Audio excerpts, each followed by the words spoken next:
ఈ 17 మెడికల్ కాలేజీలను కూడా స్కాములు చేస్తూ అమ్మేయడం. ఇది క్లైమాక్స్, హైట్ ఆఫ్ కరప్షన్ అంటే ఇంకా ఇదే. నేను ఇవాళ చంద్రబాబు నాయుడు గారికి ఒకటే చెప్తా ఉన్నా, ప్రైవేటీకరణను మేము అడ్డుకుంటాం, అన్ని రకాల పోరాటాలు చేస్తాం, మీ నిర్ణయాన్ని వెనక్కి తీసుకునేంత వరకు ధర్నాలు జరుగుతాయి, ర్యాలీలు జరుగుతాయి, దీక్షలు జరుగుతాయి, నిరసనలు చేస్తాం. నేను కూడా అక్కడక్కడ పార్టిసిపేట్ కూడా చేస్తా.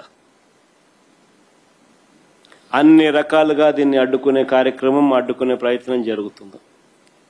నేను ఒక్కనే కాదు, నేను రాష్ట్ర వ్యాప్తంగా రాష్ట్ర శ్రేయస్సు కోరే ప్రతి ఒక్కరికి కూడా పిలుపునిస్తా ఉన్నా, ప్రతి పార్టీకి కూడా పిలుపునిస్తా ఉన్నా, అందరూ కలిసి రండి అని కూడా అడుగుతా ఉన్నా.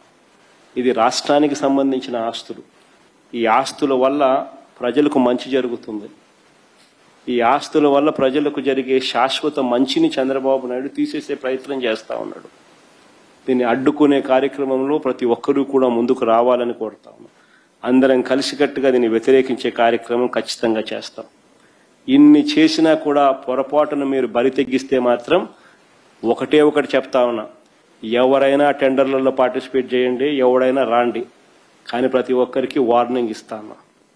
రేపు పొద్దున మేము వచ్చిన తర్వాత రద్దు చేస్తాం, మళ్ళీ వెనక్కి తీసుకుంటాం. ఇది మాత్రం ఖచ్చితంగా అందరూ గుర్తుపెట్టుకోమని చెప్తా ఉన్నా.